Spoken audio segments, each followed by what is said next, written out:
from legend, put the rumors to Welcome to Squatch-D TV, where the truth is first before all else. Join your hosts, veteran investigator, TV personality, and author Steve Kulls, and from the Kentucky Bigfoot Research Project and the Kentucky Fried Fixes channel, Chris Bennett. Sit back and prepare to take yourself on a journey with the longest-running Bigfoot podcast, Squatch-D TV. Here are your hosts, Steve and Chris.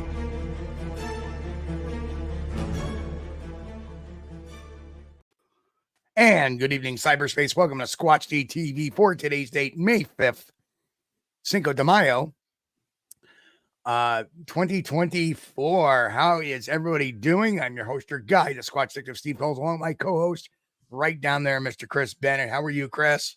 Steve, doing good, man. Excited for today's show. Yes, sir. And hello, Henry, down there. Hello, Henry. Hey, guys. So, yes, we're looking to be strikeless by Tuesday. Tuesday is strikeless day. So, anyway, I'm going to leave it at that.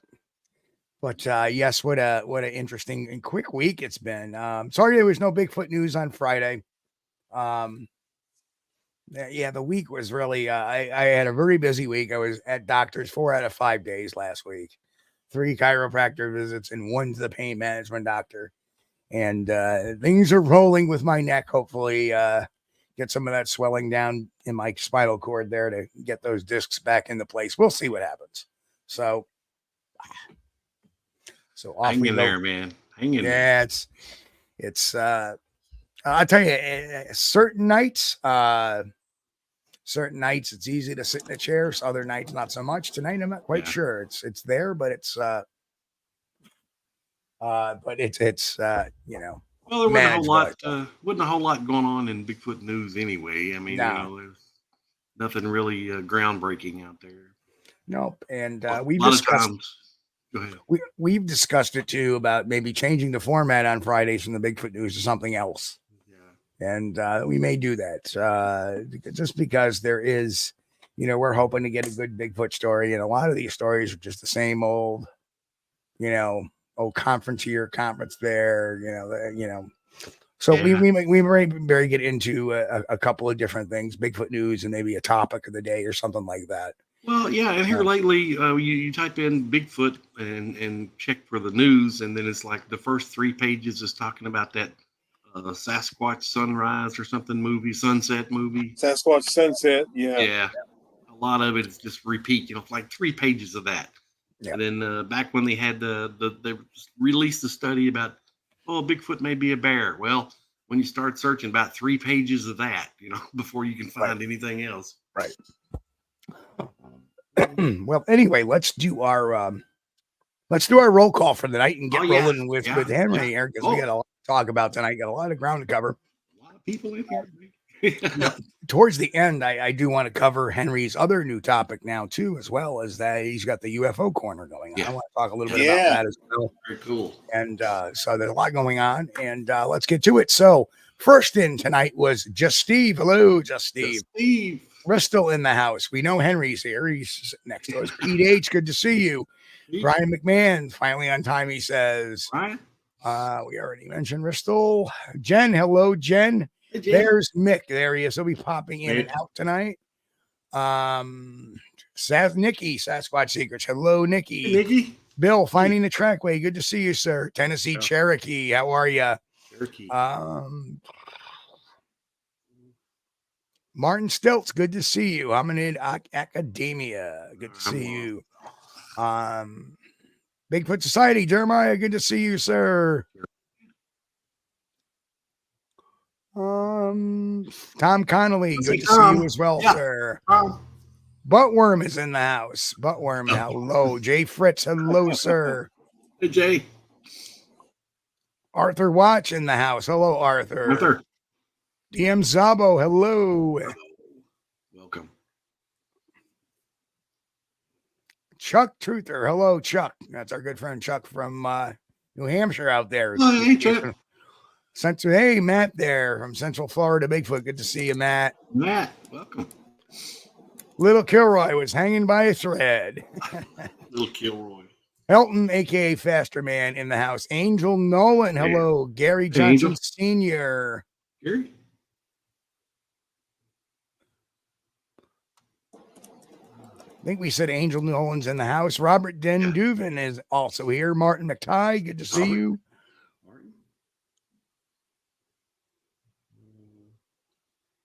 Okay, I'm down to the bottom. Blake Burrows. Hey, Blake. Blake Burrows in the house. There he is. Okay, let's get this show rolling tonight. And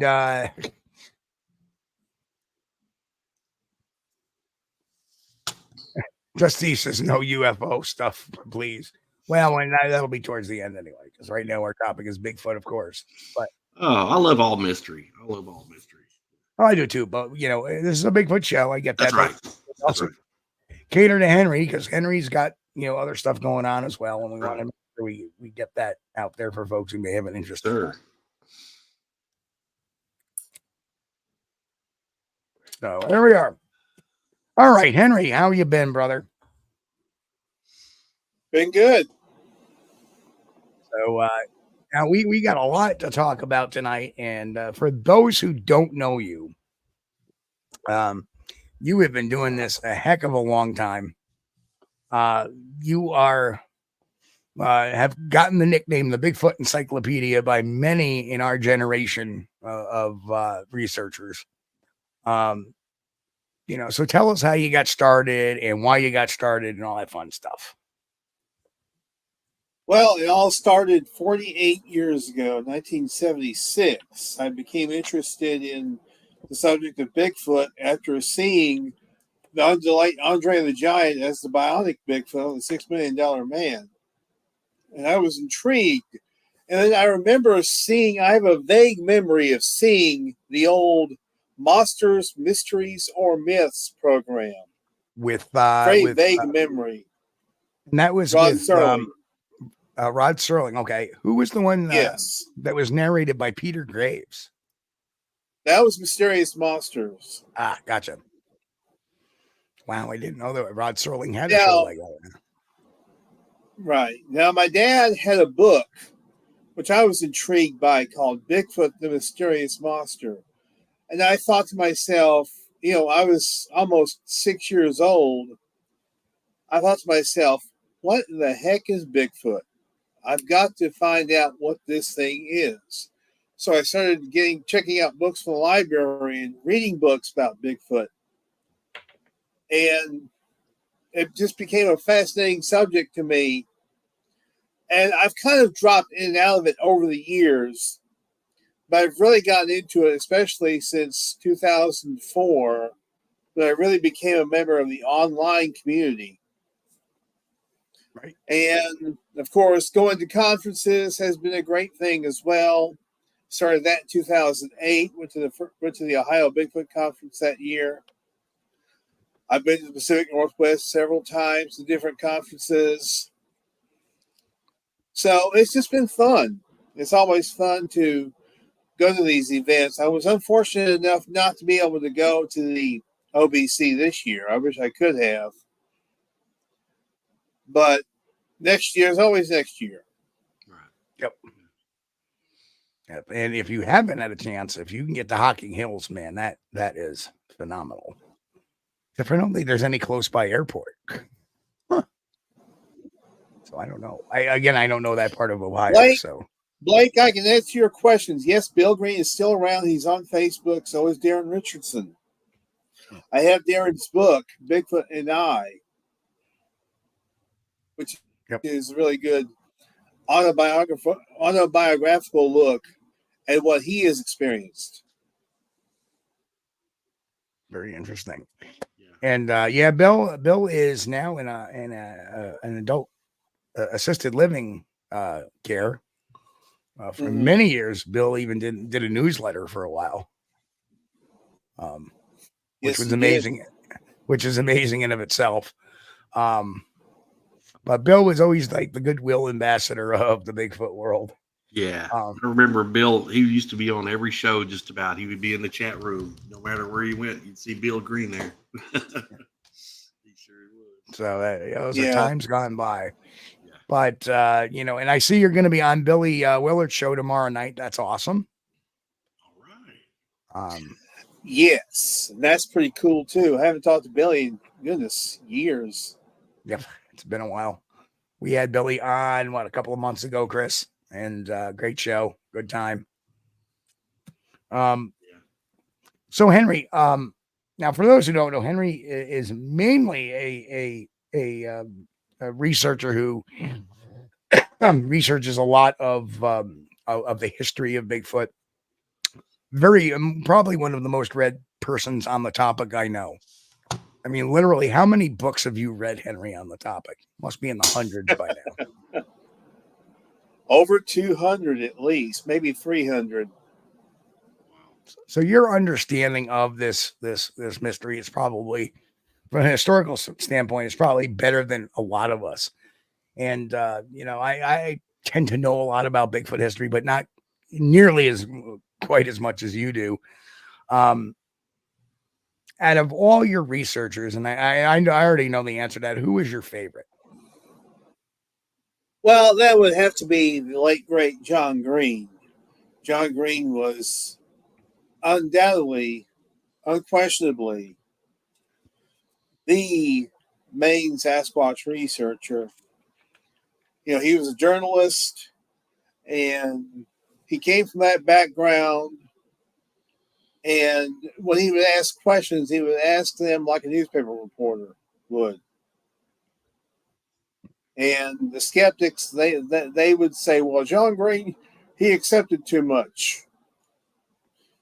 Well, maybe he did, but he was very much into the investigative aspect of it, which I appreciated. Yeah. And by the way, I wanted to answer Central Florida Bigfoot's question about, did you know Roger had 6 years of experience with 16 millimeter and home movies are in Bill Munn's hands? I was not aware of that, Central Florida Bigfoot, Matt, but that's interesting information to know. Which could even give more reason if he's had all that experience with that camera as to why he was able to manage to get some film off. Like a lot of people say, oh, how can he just happen to have that camera ready and yada yada. So there you are. And I see Volta BS and Tactical Bigfoot Research snuck in. There's Mike. And then there's Patrick Barron. It's a long time no see. Stephen Chris have missed your podcast for a while now. I've been lucky enough to be in Peru, mostly near Machu Picchu, for 3 months hiking and sightseeing. Beautiful places. Awesome. Cool. Machu Picchu. Wow. And Matt says, we need to chat, Henry. And hey, Jeffrey Thomas from Jeffrey R. Thomas. Yes. Oh, yeah. Good to see you, man. He was at the OBC, apparently. Yep.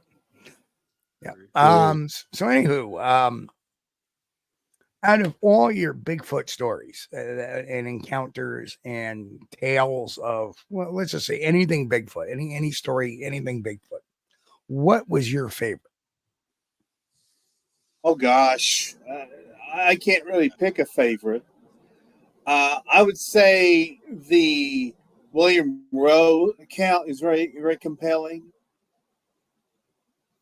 Because basically this... Tell folks about William Rowe. This is a guy who knew what wildlife looked like. He knew his wildlife.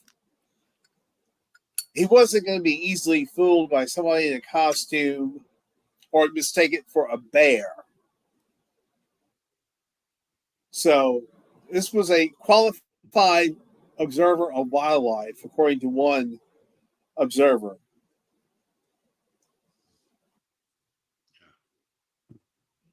Pretty cool. Now, what are your thoughts on like some of the classics, like Osman, real or not real?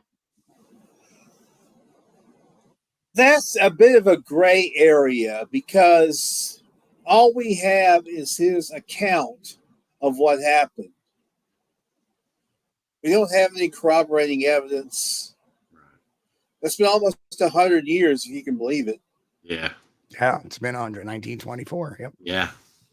100 years. So then we have Muchalot Harry. which was the same year as Osman. That was also No, 19. it was 1928. That was Was it? 1928. Yes. But his story came out before Osman's. Came out before Osman's or not? Yeah, because Osman's didn't go on record until, was it after Jerry Crew, wasn't it? It was like 1958. Oh, that's right. That's right. Because Osman didn't tell his story Right. until 1957. Right. Yeah. That's Now, true. I think John Green interviewed him too, wasn't it? Yep. Yes, he did. Osman became public with that. Was that before or after the Jerry Crew? I thought that may have been after, but you're saying it was 57. It was 1957. So he actually Albert went Osman public. waited- He went public He before waited Jerry Crew. 33 years. Yes. Jerry Crew was 1958. That's good to know. Because some people would say, oh, well, Jerry Crew came out and then Osman came out with a story. So that actually is the other way around. Osman came out with a story, then Jerry Crew found his tracks. And we actually had Jerry Crew's nephew on the show a couple of years back, another great recounting of the story as well. So we got those. How about Jacko? What are your thoughts on Jacko? That one has been looked into by several individuals. I know that John Kirk has been one of them, and he feels it was a newspaper hoax. Now, I am reading a book, or I'm actually rereading a book by Christopher L. Murphy about that case. It's a very short little booklet. But that one is hard to make a determination because there are those who swear they saw this thing. They saw this thing on display. There were those who said, well, maybe Jacko was the replacement for JoJo the dog-faced boy, or the other way around, with Barnum and Bailey Circus. So who knows when the truth? Who knows when the truth lies with that one? So here you're on the hot seat tonight. So, I figure we'll do the go around first, and then we'll get into your sighting and your experiences that you've gone over the years. The most prolific hoaxer, Tom Biscardi or Rick Dyer? We're going there. Oh boy. Well, Rick Dyer got all this attention from the media back in 2008. He and Matt Whitten. So Biscardi just kind of glommed onto that, I think. So I would say that Rick Dyer is the more prominent hoaxer. Although Patrick Barron brings up Todd Standing. Well, Todd Standing's pretty prominent too, but he didn't get worldwide coverage like Rick Dyer and Matt Whitten did. So, yeah, but wasn't that worldwide coverage actually created by Biscardi by calling that press conference? Yes, I would essentially say that is true. Yeah, that would make sense because they were going crazy about Bigfoot in Japan back during the 2008 hoax deal. See, I always thought that Biscardi was the more prolific hoaxer. I mean, 2005 Stagecoach, Nevada, that made a lot of big ripples within the Bigfoot community and the coast to coast community as well. And then 3 years later, he emerges with nationwide. There he is, Centersfield being the mouthpiece for this crap. So I don't know. For me, it's really hard. I mean, to me, it's like, Dyer had taken a couple of pot shots, with hoax, 2008 body hoax, 2012 body hoax. Whereas Biscardi's been kind of that consistent. I'm going to tell BS here. I'm going to tell BS here. I'm going to tell BS here. I don't know. And definitely, I would say the Biscardi's probably got the most hoaxes. He more hoaxes than Rick Dyer, and he was even part of that one too. But I think Biscardi's got a lot because that Stagecoach Nevada one, that was a big deal. he went on Coast to Coast Radio and said that they had captured one or something, and they were going to show it live feed on their website, Right. and you had to pay for a membership. And so all these people that listened to Coast is like, oh gosh, you know, they went to the Bigfoot, whatever it was, website, and then paid this membership fee to view the footage of the creature or the live feed that was never there. That's pretty bad. So anyway, let's get into some of your Bigfoot experiences, and you know, Chris, if you want to go ahead and ask your question to Henry about. Yes. Well, here a while back when we was doing the show, and I noticed over in the chat room that you had witnessed or had a sighting or some type of a white creature. Can you tell us a little bit about that, Henry? Where was it, and when did this happen? Yes, this happened in 1998 in January. I was driving home from Leland, actually Greenville, Mississippi, which is south of here, about 30 miles. Coming up Highway 61, about 10 miles south of here is where I saw this thing. And it walked across the road. I saw it walk across the road, but I didn't think much of it because it was pretty far away, about 150 yards away when I first saw it. Didn't think much of it. Then when I got to the point where it crossed the road, it was just standing there. It was only standing there as side profile. Never looked at me, never looked at the car. And it was a large, kind of a dirtyish, whitish individual. Don't know what it was. I think it was Sasquatch. But as I passed, I could see some massive muscles in its back. Very cool. And White. I just, and with it being a whitish color, it was pretty easy to tell the musculature in it. So that was pretty interesting and pretty cool. Did you well, when you first saw it, were you like were you second guessing yourself? Were you saying, wait a minute, no, that can't be. No, what is that? That's not, can't be. That's what I was thinking, yes. Yeah. And even now, looking back on it 26 years later, there are times where I second guess it. Yeah. And I think, did I really see that? Did I? Yeah. And there are times where I have to come to grips with it and say, yes, I did. Right. And Steve talks about that concept in his upcoming book. That's pretty cool. Yeah, Donald Fuller. Look at this. Donald Fuller. Hey, Donald. Membership. Thank you, sir. Donald. Appreciate it. Thank you, sir. Yeah, the chat is hopping now. Who was a gentleman that was from Arizona? He always had his camper and he was investigating the Mongolian monster. That, I believe, was Mitch Waite, wasn't it? Yeah. Mitch Waite, yeah. Yeah, Mitch was on our show on our very first rendition of Squatch-D TV, which was way back when we were doing shows on the Paranormal TV network. We left Blog Talk for a period of about 9 months to go to this Paranormal TV network where we could actually live stream stuff so we could see people's faces and stuff like that. Yeah. And unfortunately, the powers to be there decided they wanted to do other things, and that fell by the wayside. Yeah, that was a really good platform too. That's when we first got into we could do videos and share the videos with people while we're doing the show. I love that. It did have some drawbacks. We did have a producer that liked to butt in at times on the show.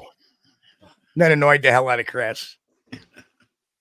And we weren't really completely in control of everything that went on during the show, which kind of is annoying to me. And but right now we are on the best platform we've ever had. So don't feel like Big Brother's watching now. Right.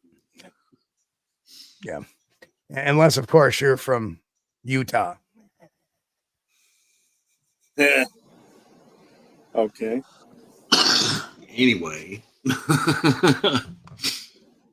So, Henry, how did that sighting first affect you? Did it make you get that much more interested in Bigfoot, or did you want to kind of peel away from it? Like, No, it definitely made me want to be more interested in it. It kind of, you might say, sparked the fire in me, as it were. Yeah, because before then you were kind of the subject was a side subject then, and then when after seeing that kind of inspired you to get more involved, did it not? It did. Now you for those who don't know, Henry has had the opportunity to get out and kind of visit different areas, and one of the areas that you visited was the Janice Carter farm. And Yes. tell us about your experiences there.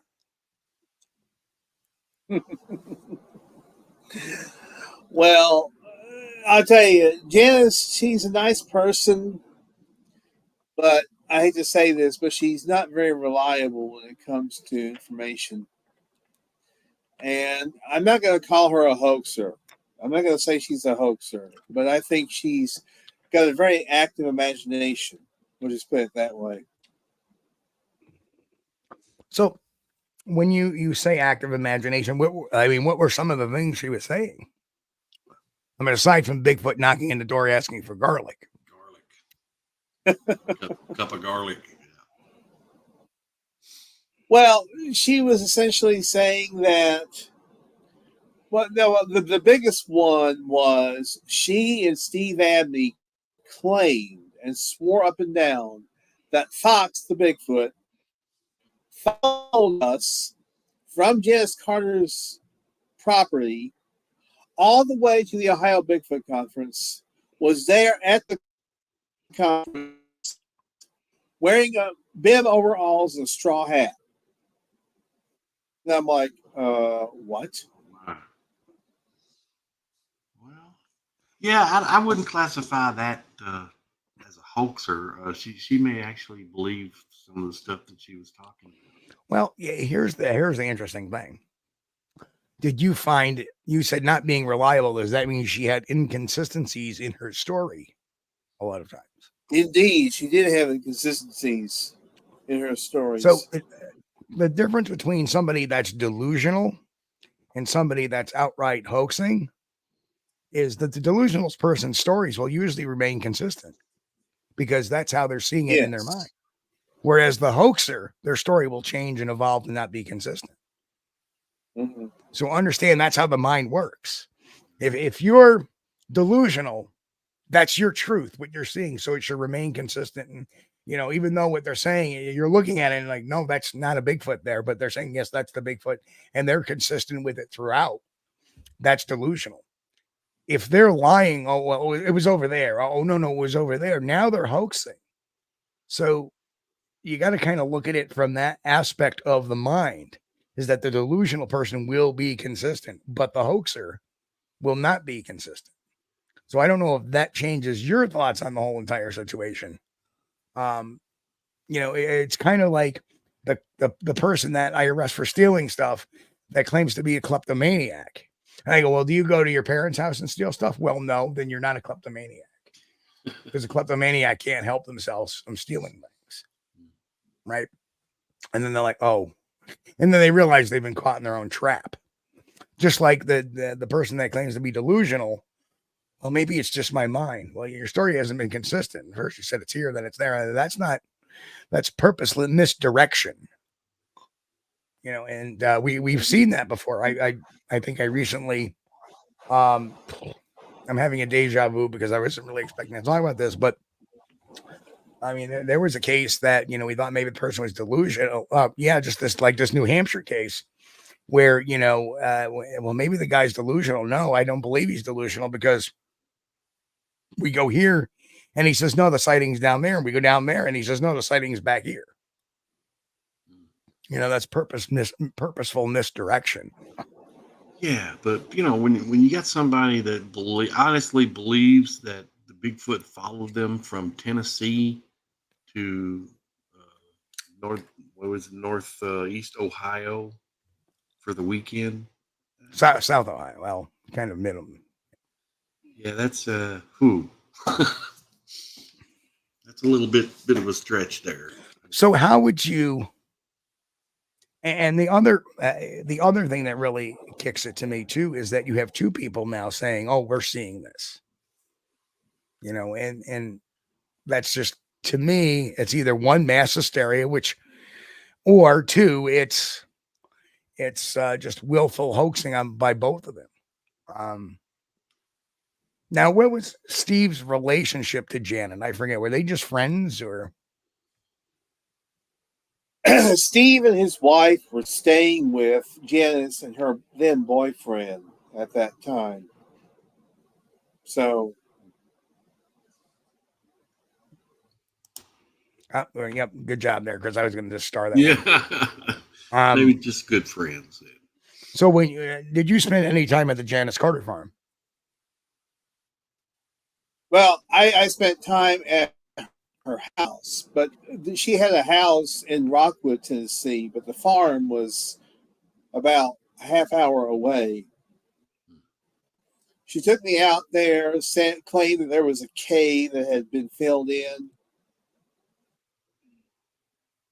claimed that there were two graves, supposedly, where two supposed Bigfoot were buried. I don't know what to make of that, to be quite honest. No, and again, that's kind of, I mean, you would think that Igor, being the scientist he was at the time, would have said, "Oh, there's two graves. Let me go dig it up." Either that, or she just made that story up. Just now, I don't know if did you ever know Mary Green? No, I never met her. But Janice seemed to be like a fall off of Mary Green, and like I said, a lot of people said that of both Mary and Janice. They're very nice people. Yeah. But I've always said before, people that are con artists, the con in con artist stands for confidence. So of course they're going to be nice people. So I always, that's how the Marxists kind of fooled Dr. Warren Cook. With what I see doesn't look like a Bigfoot, but I can't see them hoaxing this because they're such genuine and nice people. That's the way, a con artist will hit you. Most people that get conned by somebody, I never saw it coming because of X, Y, and Z. So, well, Henry, did you ever see any of the Mary Green photos where she had those pictures of kind of blurry bushes that was supposed to be Bigfoot? I have probably seen those online, but I've never seen them in person. I had looked at them. I had looked at them online, because that's the only place I'd seen them, and zoomed in, and I'm really looking, trying to find through the leaves. Where's this Bigfoot at? I don't. We just had to take her word for it that I guess it's on the other side of those bushes. But that was the only thing. Now we're getting some interesting. We're getting some interesting information from Tennessee Cherokee. Janice used Mary Green when she got sick and in a weakened state. Wow. I think it was a very mutual thing. I think Mary used Janice quite a bit to elevate her stories. Well, you see, Janice is having the same thing going on in Tennessee. Yeah. Mm-hmm. So I think that sometimes it's mutual, and just because somebody gets sick, that it doesn't necessarily mean somebody's taking advantage. It's the I think really it's just how it's going to end up. Well, Henry, when you were there, did you have any sightings? Did you see any bears or anything, or Bigfoots or anything out of the ordinary? I did not see anything. I didn't see anything. Now, one individual that was with us claimed that they saw things. Yeah. I never actually saw anything. Now, interestingly enough, I did. I may have seen something in Ohio, but it may have been being primed to see it. Priming the pump, as it were. And that was in the late Dallas Gilbert's research area. I took a photo, and I thought for the longest time I had a photo of a Sasquatch, but I think it was just pareidolia, to be quite honest. And you, there's Chuck met Steve, our friend from Thurman. Yep. Her name wasn't Mary, but we called her Crazy Mary because Mary had what we believe was a legitimate sighting. And then all of a sudden she went right off the scale. Every picture there was a Bigfoot in it. Yep. And we actually took her to the spot where, no, this is what you're looking at right here. See that? And then the next day, she came out and said, hey, no, I was wrong. It was over here. It wasn't there. Now she's pointing to something completely different. And that's a form of PTSD, tell you the truth, is that when people start seeing you have an honest, legitimate sighting, and then all of a sudden you see Bigfoot everywhere, just like it's a form of PTSD. Yep. Yeah. Guarantee you go out in the woods and you have a sighting. The next time when you go back, if you hear a twig snap behind you, you're going to be like, Bigfoot. Now, Mary Green, for those who don't know, was known as a Tennessee Bigfoot lady. And she was very friendly. She was very friendly to me at the time. And I've had conversations with her. I didn't believe a lot of what she was saying. But again, I'm a very big believer in letting people talk and bury themselves a lot of times. Because to me, there's the delusional hoaxer, and then there's the outright hoaxer. And the outright hoaxers are usually the ones I'm calling right away, like the Standings, the Squatch-Ds, etc. But the delusional ones, you got to kind of let them run their course a little bit, because eventually they bury themselves. And there came to a point where both Mary and Janice were not taken seriously by anybody because they kept talking and talking and talking and talking and talking. Tennessee Cherokee said Mary was a legit researcher in the beginning. Many people knew of her in Cumberland Mountain town of Jamestown, Tennessee. Right. So she may have had a sighting and then just been, everything's Bigfoot. So let me predicate this. I always in Tennessee, you may, yes, and she was a sweet and kind lady for sure, Tennessee. I'm not disputing that, but we hear that a lot about Todd Standing. Oh, I think, he's an honest guy. He just got caught up in hoaxing and yada, yada, yada. And I think he's had some, and just like the person who, they said, well, they came out as legitimate and they were legitimate for many years. And then all of a sudden they started hoaxing. No, that's what you call the buildup.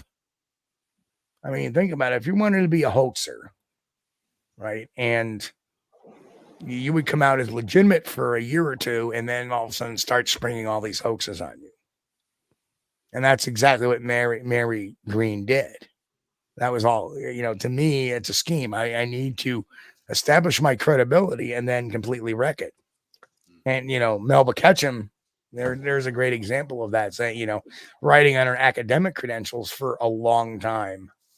And then all of a sudden she springs this well, Bigfoot are a people and they deserve constitutional rights.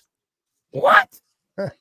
You see, that's what people understand, is that exploring the mind like I have, and like I said, the book's coming out at the end of the month, is that people appear to be legitimate for the longest time, and unless they have a long track record. Henry May's got a long track record of being legitimate. Billy Willard, Jeff Thomas, all these people we have, Tom Steenberg, even myself, we have dedicated our lives to, being truthful in things. And we have a long-term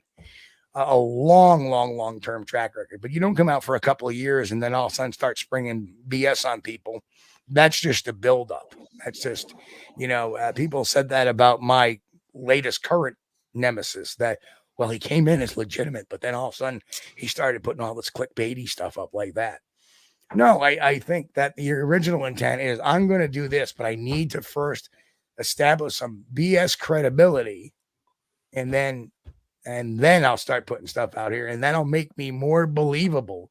And for some of the people, it is more believable because of that. So always remain focused on the overall picture, not necessarily the specifics. Like, don't take somebody's whole career path. If they've been a liar for 8 years and they only were legitimate for 1 or 2, guess what?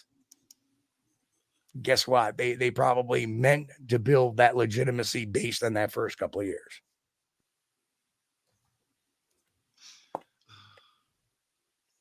Pat Barron said Henry May's been around since the Civil War. Oh my God. Just kidding. Yeah.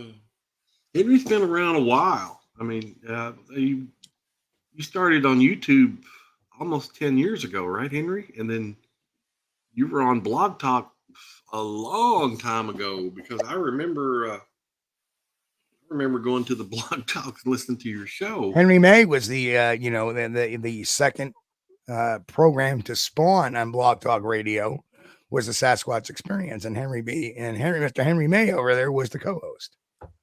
Yep. I'm still co-hosting the Sasquatch Experience. Now we have the video podcast, which is live every other Monday night, 9 Eastern, 8 Central. Plus, we have it on various platforms as a podcast. And we would love to get you two guys on. Anytime. Oh man, just him. Chris doesn't like doing interviews. Steve is Steve is the face of the deal here. I'm just the behind the scenes guy. But yeah, I appreciate it though, Henry. And hello to Hear Something Lurks. Hello, sir. Good to see you.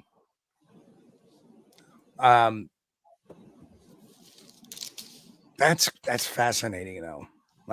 When you think about it, too. I mean, how did it all start? I mean, tell us about when you first arrived at the farm. What were your impressions? What did you see? What did you feel? What did you think? I mean, I think that's kind of fascinating that, to me, it's like people ask me, like when I arrived, when I defrosted the dyer suit in the freezer. I remember people asking me all those questions. What was it like getting there? What was the atmosphere? I mean, I like to ask you the same questions. What did it feel like when you got there? What was the atmosphere? What was I guess the atmosphere was, I thought at the time, as an investigator, that you need to stick to the facts, never deviate from the facts, as our good friend Thomas Steenberg says. And I looked into it, and she claimed to me that the barn had Bigfoot poop in it. We never did get to the barn, though. Too far away. according to her or according to you? According to me. Ouch.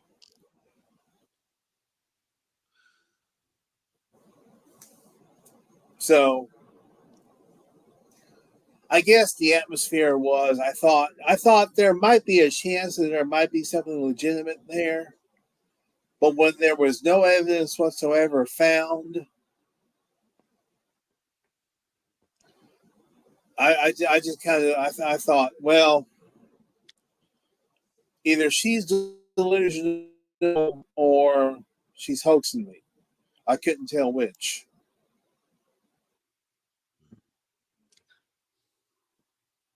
And to answer Cryptic Crystal, I'm going to put this up there. So you want my opinion? My opinion is he's a latcher on, and he's latched on to the wrong guy, and he's full of his own self-ego.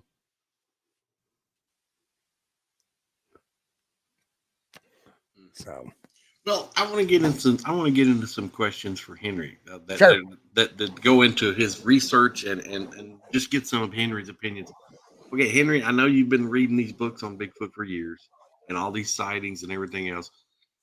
Do you have an opinion about what Bigfoot, the creature, may be in regards to something else, or What's your opinion on this thing? Do you think it's like a man, or do you think it's like an ape, or what?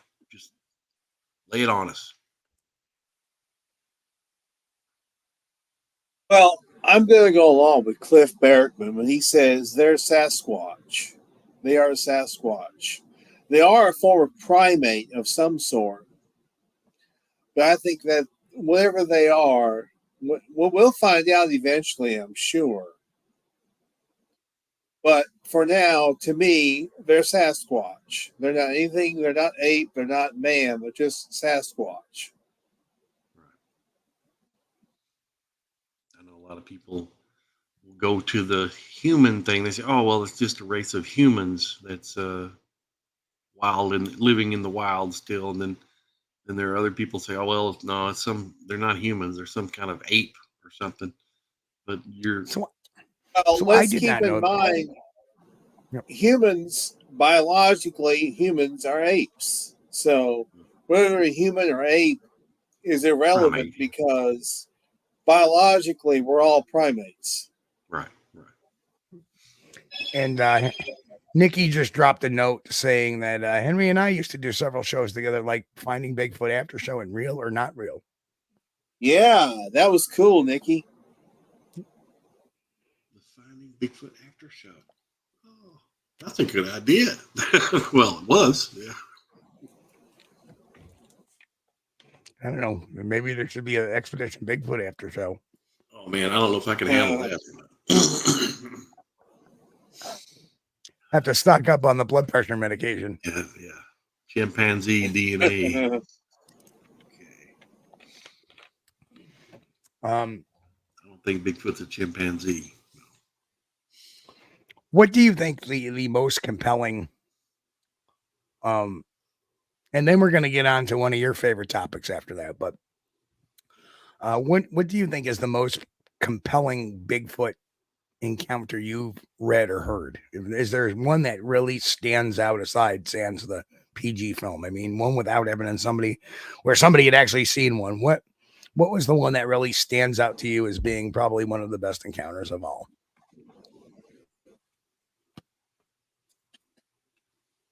Well, I'm going to say that the siege at Honabi is an interesting one because you had multiple people shooting at these creatures. And then they said that there was blood, but they never collected it. Now, if they collected it, there might have been something to find there. Unfortunately, the problem was it was raining, so the rain might have an effect on the collection of the DNA. I don't know. Right. Yeah, it would. Yeah. Well. Yeah, that was very interesting. The siege at Honabi, this family, the Humphreys family, they were having apparently Bigfoot raiding their deer lockers and running off with their down deer, and I don't know, I guess they were trying their doors and stuff and reaching in windows and stuff like that, similar to what was going on in Falk, Arkansas, except there wasn't just one or two, there was a number of them.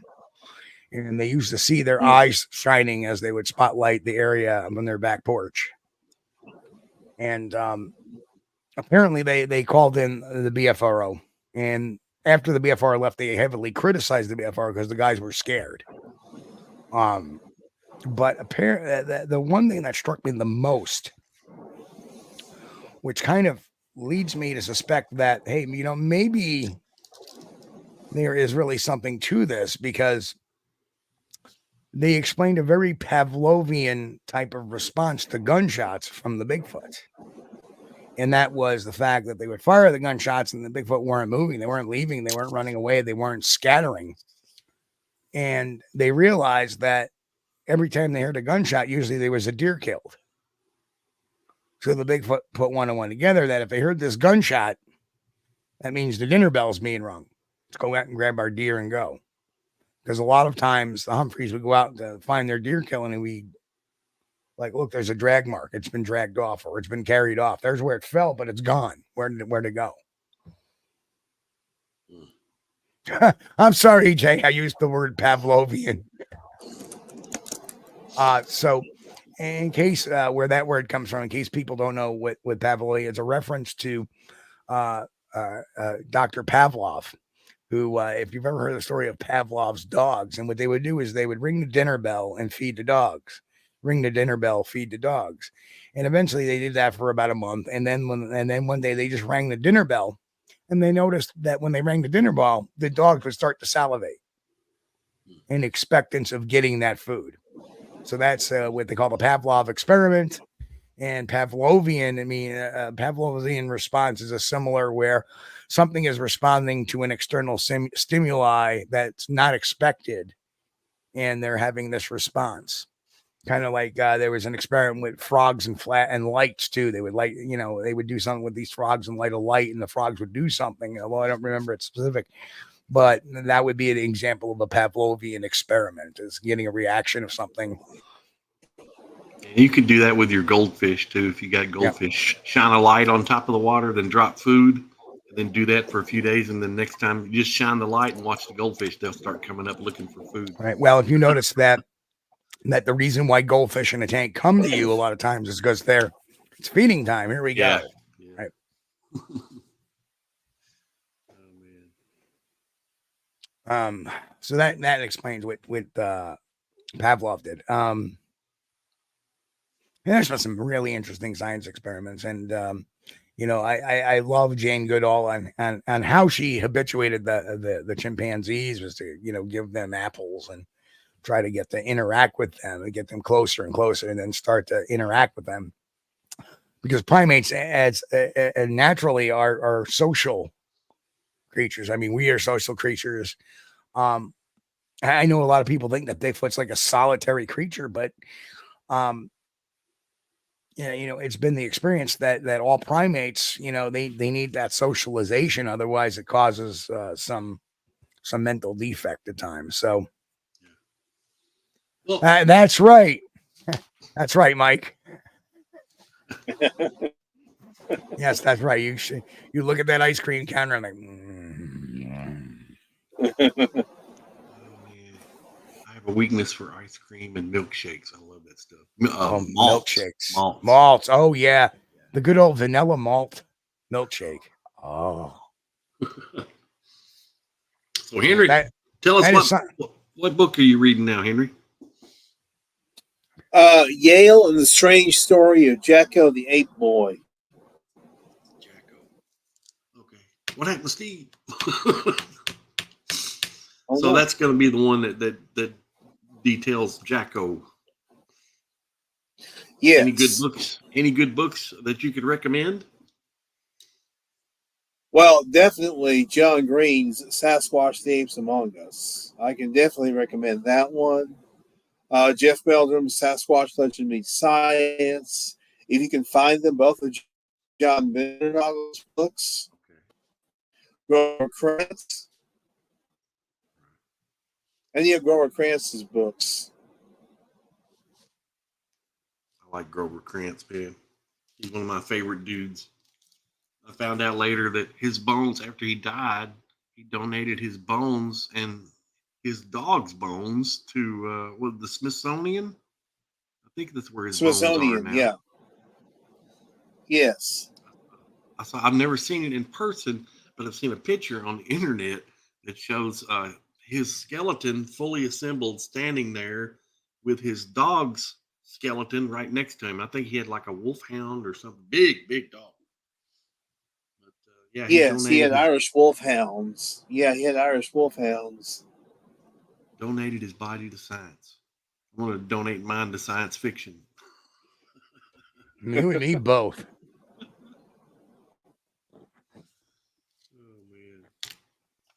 I remember he thought the office assistant needs a payment.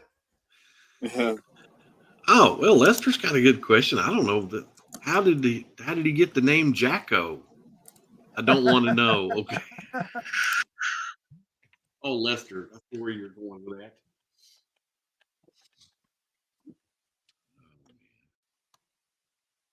Any idea, Henry?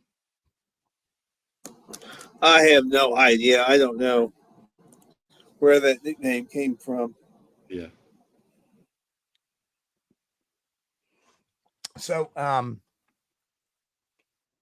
when have you seen? I mean, looking back at this, let's just take a look at the last 25 years of Bigfoot research. What have you seen that's been better, or what have you seen that's been worse?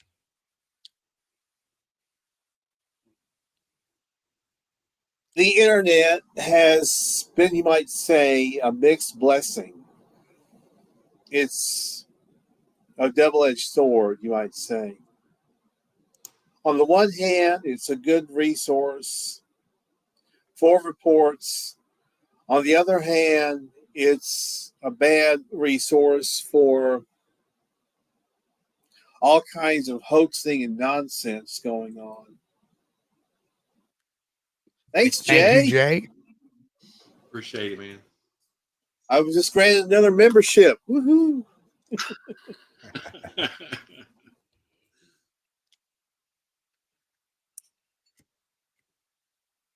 And especially, listen, with AI coming along, how are we going to be able to discern the real footage from AI footage and photographs as well?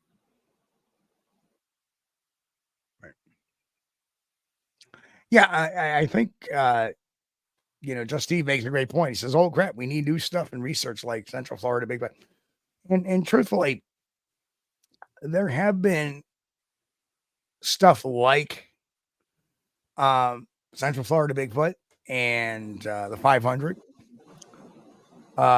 That's been done, and has been done before. It just not broadcast, not necessarily on YouTube or talked about a lot. I've done a lot of pincher movements in my day, trying to, for all intents and purposes, Whitehall is a Bigfoot corridor.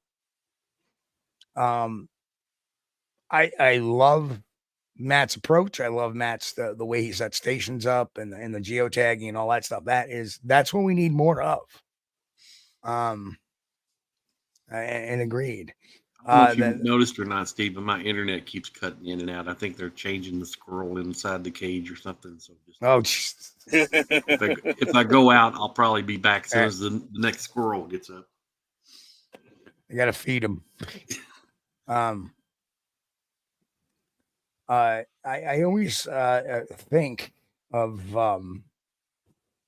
what could be next. What do we need to do next? And I think really in the last 25 years is that there's been a lot of emphasis based on false starts and false projects. The Ketchum study, the Erickson project, have all fallen flat in their faces. And I think partly that's because in some instances we've let the person running that thing, it's not become about the Bigfoot. It's become about the person running the study. Which is why I like Matt stuff. That was about the Bigfoot. It was about the evidence. It was about the technology. It was, okay, we got here, here, and here, and here, and here, and this is what we got going here, and that's what we got going there, and we have technology to back all that up. Whereas these other things were centered around a personality or a particular incident in the past. Like the Erickson project, notoriously, the mainstay of that was, the Ohio River Valley encounter in Crittenden, Kentucky, in the Pancake Eater video. That was centered around that. The Ketchum study was focused around the star of the show, Dr. Mel Ketchum. It's all about her.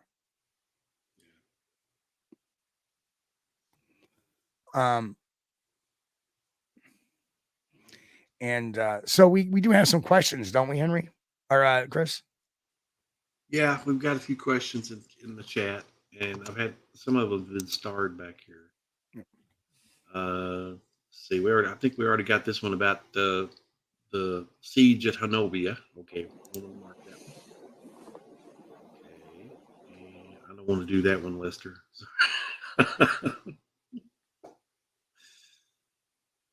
Okay, finding the trackway says, as a historian, has Henry heard much about these things moving in traditional fashion? No spider walking on all fours. For question when the time comes. So, historically speaking, Henry, how do they move? Do they walk around on 2 legs, 4 legs?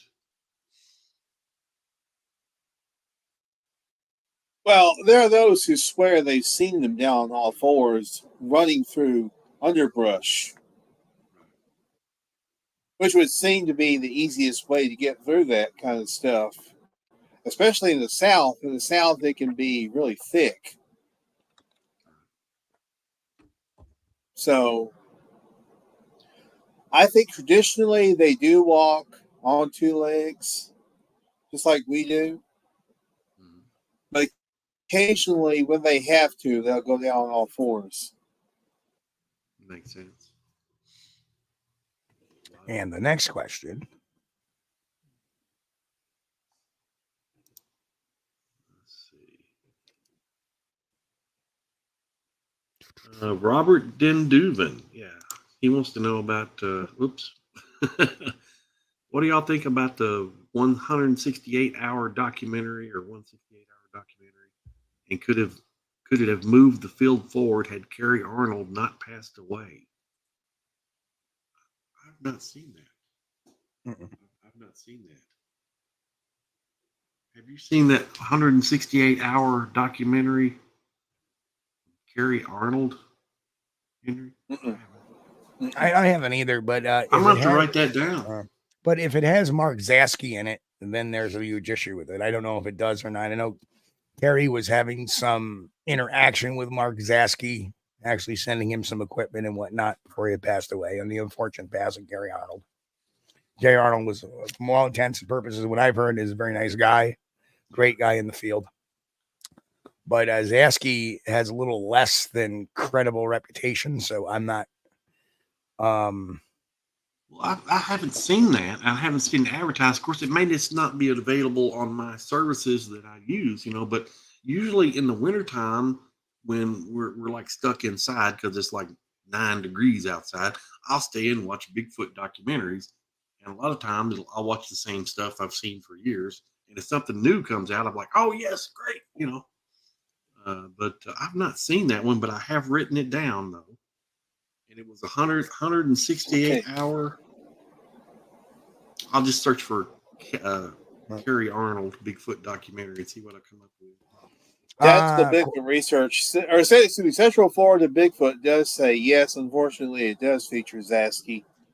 And that is an issue then, because Zasky is the guy who claims that he has Sasquatch blood in his own veins, that his ancestors were crossbred with Sasquatch.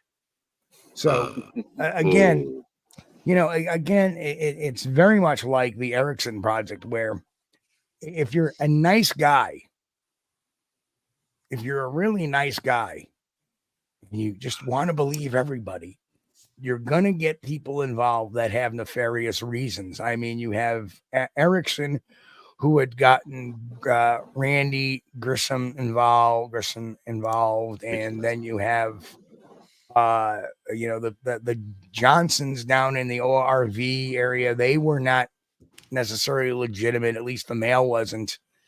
The male Johnson, I forget his first name. Roger Johnson.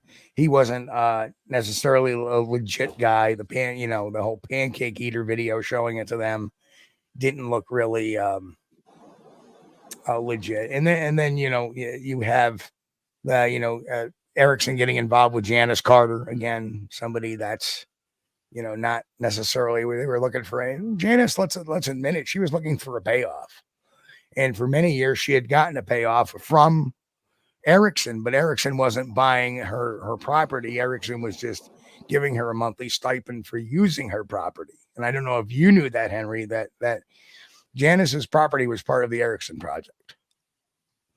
I'd heard about that. And when the that's why Janice after 2008 had eventually left the farm. I think she left the farm in what 2009, 2010, somewhere in there. Somewhere around in there, yeah. Yeah. That's, And that's because when they had the real estate crunch in 2008, Erickson was a real estate mogul. yeah. I owned Odysseus Properties or something. That was the name of it. It belonged to Odysseus, British Columbia. And when the real estate crunch hit, money became very tight for him. So he had to cut Janice off. And because of that, Janice couldn't afford to live where she lived, and she moved on. So Erickson was more or less making her payment on her property rather than buying it. He made the payment for it. But I guess what I'm saying is when you're too nice of a person in this field and you have a big project going on, you see how nefariously over the years people have attached themselves to legitimate research studies that really fouled them up. And I think the Erickson project was a huge example of, Adrian Erickson, who probably wanted to do the right thing, wanted to do good, and was just, number one, naive to the way the Bigfoot community is. Yeah. And two, a nice enough guy. Okay, yeah, I'll do that. Not realizing that he's being taken for a ride. And I think, unfortunately, Kerry Arnold may have been the same way with Zasky. I mean, anybody that clearly looks at Zasky, looks at his history and stuff like that would be like, oh, I'm not going to have this guy part of it. But for whatever reason, Kerry was like, oh, well, I'm a, non-judgmental guy, being a very nice guy. Let him in. And that was a detriment, unfortunately. And unfortunately, I think eventually Kerry would have realized that. And that would have been interesting to see how it turned out. But unfortunately, Kerry was tragically lost in a motor vehicle accident. And that's very unfortunate. Yeah, Cryptic Crystal said Zasky used to carry Arnold for money and credit in the community. I'm sure he did. And we've seen that happen before. Mm-hmm. And Jay added something here I want to jump on real quick. Jay Fritz said that sighting in Crittenden County, Kentucky was just a few miles from my sighting. Just found that out 30 years apart, though. Right. Very cool. I mean, was there activity at the house? There may have been. It was very interesting that I had actually interviewed the next door neighbor to that residence. And they too had encountered some very interesting activity, although not really seeing one.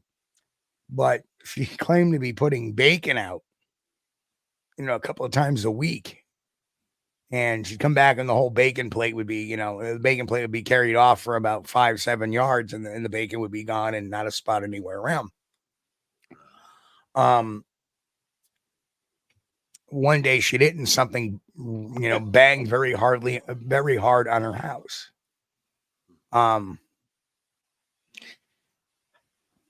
Yeah, I know. Platypus Project had huge bills, but those tails later fell flat.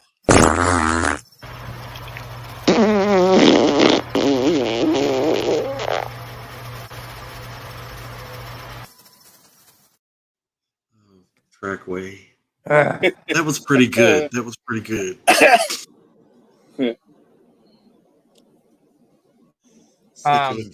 the Ralph. Okay. That one made it. It's killing me. Oh, we better get some more of these questions, Steve. Go right ahead. Have at it. Let's see. I'm gonna take this one down from never mind, because I don't want to cover that subject. Yeah. Mike over at Tactical Bigfoot Research says, well, what is Henry's favorite research tool? That's a good one, Mike. A camera. Keep a camera on you at all times, because if you ever have the opportunity to photograph a Sasquatch, you should do it, because otherwise you just have a story, and we have thousands of those. That makes really good sense, yeah.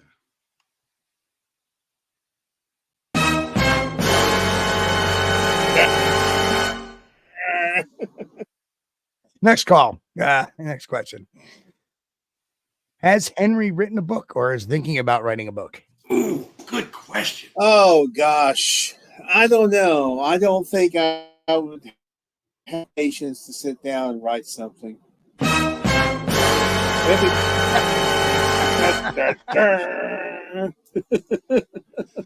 Oh man, It would be cool, but no, I don't think I have the patience. oh man. I would highly recommend you consider doing that, Henry. You could do it. I mean, I know you could do it. And I would love to read something you'd written. Next question. You had your choice to visit any historical Bigfoot location anywhere in the world. Where would it be? Where would you pick and why? Alex, good one. I would want to go to the Ruby Creek site in British Columbia because the historical aspect of it. I mean, a lady and her kids, they see this thing. It frightens them enough to where they have to leave their house. They come back later and there's a whole barrel of dried salted fish scattered all over the place. And there's footprints. That wouldn't have been such a credible story, except that a man that John Green already knew and respected, who had been the high school custodian at the time, Gustav Tifting, had seen these creatures, or had seen this thing, these footprints, one on one side of a CPR fence, one on the other side.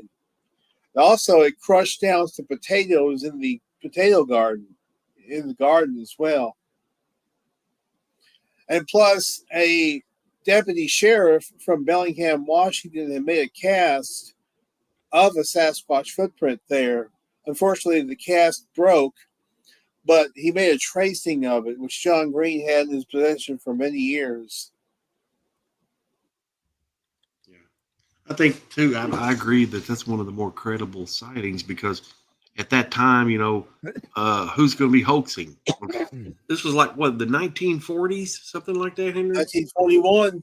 The Chapmans, yeah. I don't think there was a lot of Bigfoot hoaxers back then. No, I don't think so.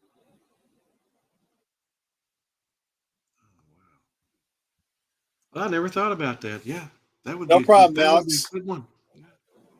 So Hey, Jerry. Yep, Jerry's in the house. Buckwas crew. Buckwas crew, yeah. I met Jerry in 2011 at the John Green tribute. Okay. Even got to sit by him. Yeah, I mean, you did get to meet John Green, correct? I did. It was great. Yeah. It highlighted my life. I did get to interview him on the show years ago. Actually, it was in 2007. We got to interview John Green very early on, and I'm glad I did. And of course, Henry, you remember this famous comment from one of our early on shows. Might even have a parallel universe where Tom Biscardi is honest. I love it. Weird. Weird. Yes, that was Weird. That's it, man. Yeah. Did you ever have any interactions with John Eric Beckjord? He called me a couple of times, but not in the middle of the night, thankfully. But from what I've heard, that's what he would do to some people. He would call them in the middle of the night. He would call their employers. He would call their job and things like that and try to harass them.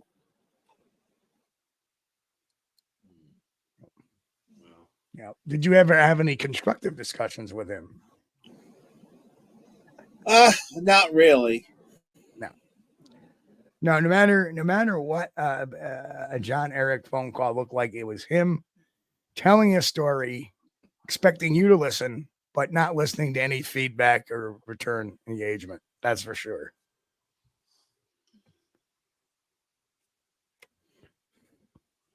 I remember him saying there was a hiker or a Bigfoot seen wearing, looking all mangled and, frazzled, and it was wearing human blue jeans and a Blue t-shirt jeans. on the side of a road.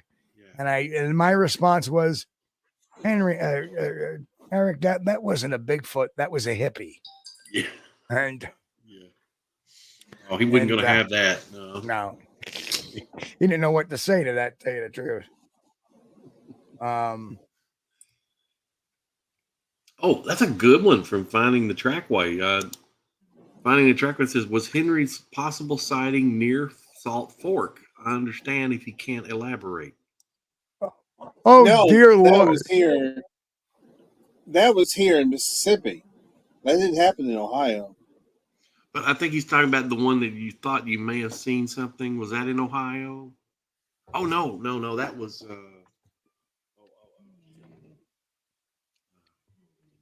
the other guy's place. No, I don't think that was in Ohio either. No, his sighting, he had the white Bigfoot. Yeah, that was in Mississippi. That was in Mississippi. But there was one, he took a picture that he thought it may have been a Bigfoot, but he reviewed it and he thought it might be a pareidolia. That was it. Yeah, that was about that was many miles away from Salt Fork. Okay. Is where that was.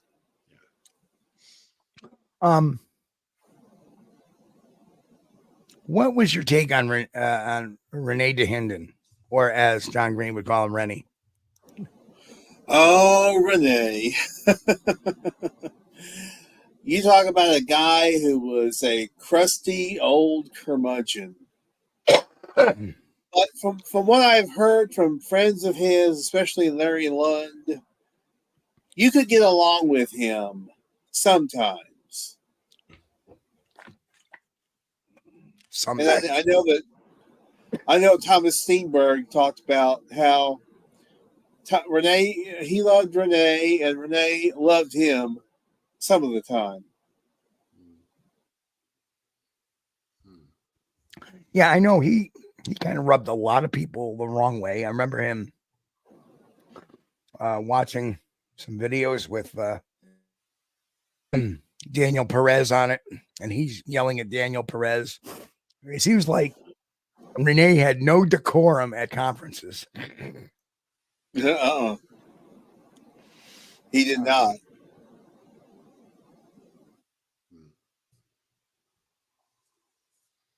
Well, Steve, sounding rough there, bud.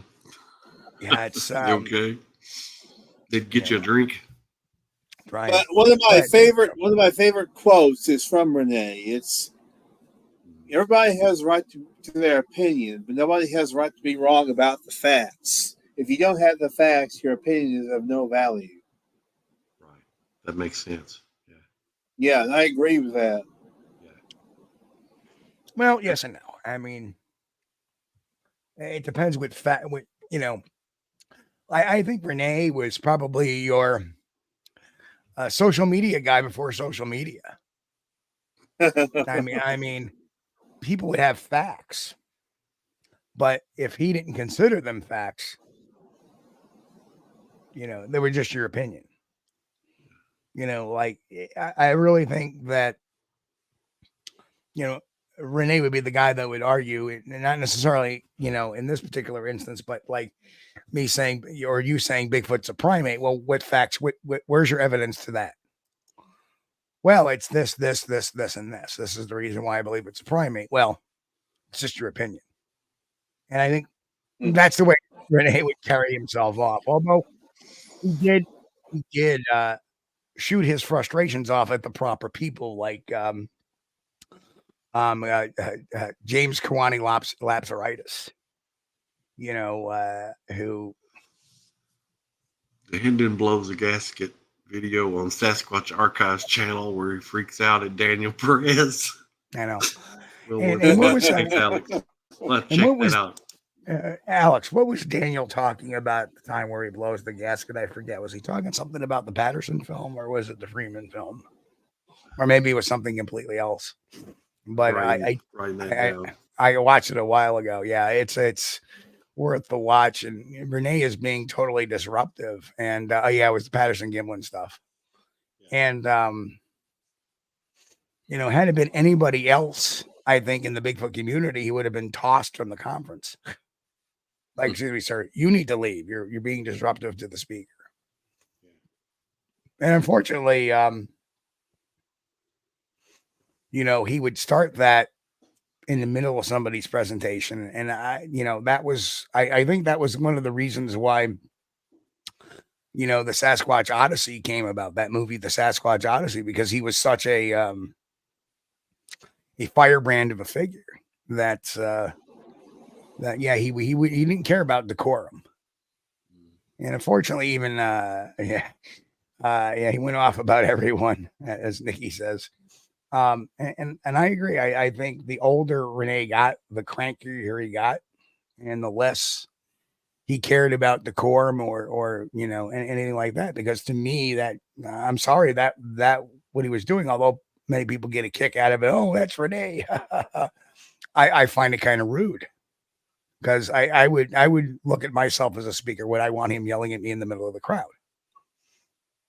Me, I would have handled like, listen, if you want to do this lecture, you come down here and do it yourself. I can leave and I'll still get paid, but you can do my lecture. Do you want to do my lecture? Go right ahead. Well, maybe DeHenden was set in his opinions, and that's what he's going. And let's clarify something.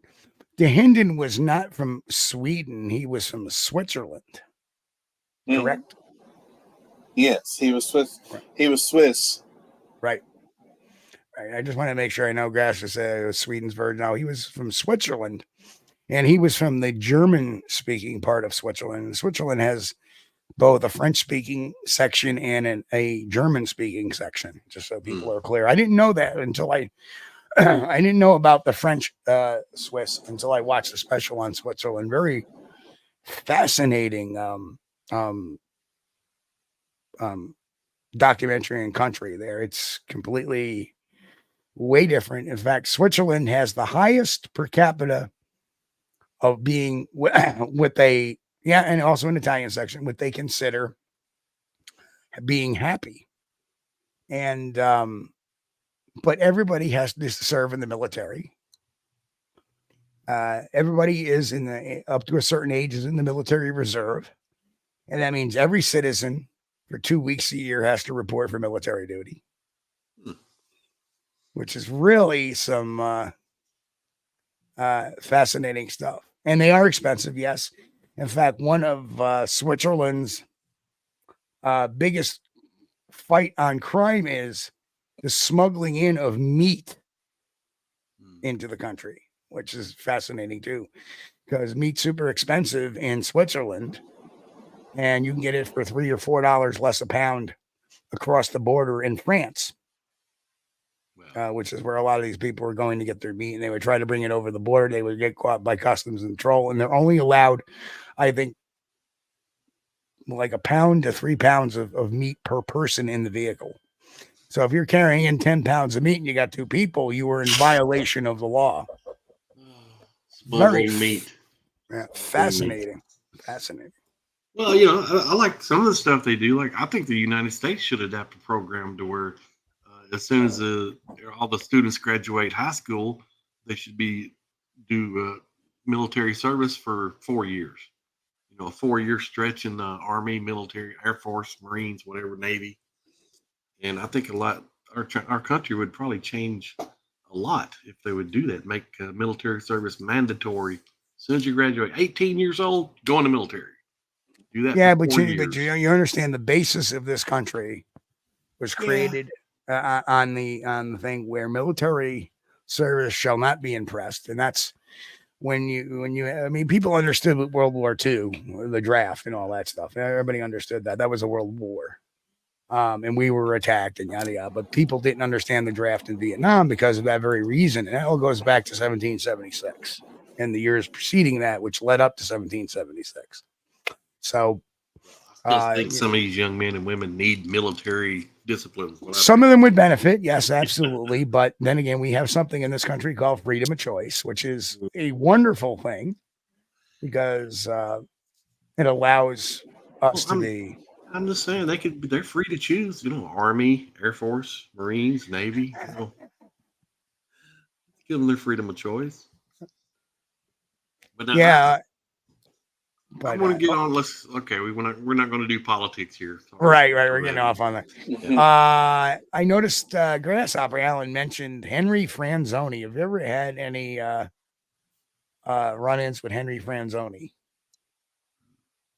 I met Henry in 2009 at the first Yakima Bigfoot Roundup, and he made some interesting posts recently about Jeff Meldrum. Let's just say they were very interesting. Well, what was to them? Let's not. We don't avoid controversy here. Well, Henry was basically saying, Meldrum, you weren't here first. I was here first. Wow. Henry is also a guy who plays drums in the forest. Oh, yeah. That's that guy that Yeah, started that's out right, Tristan.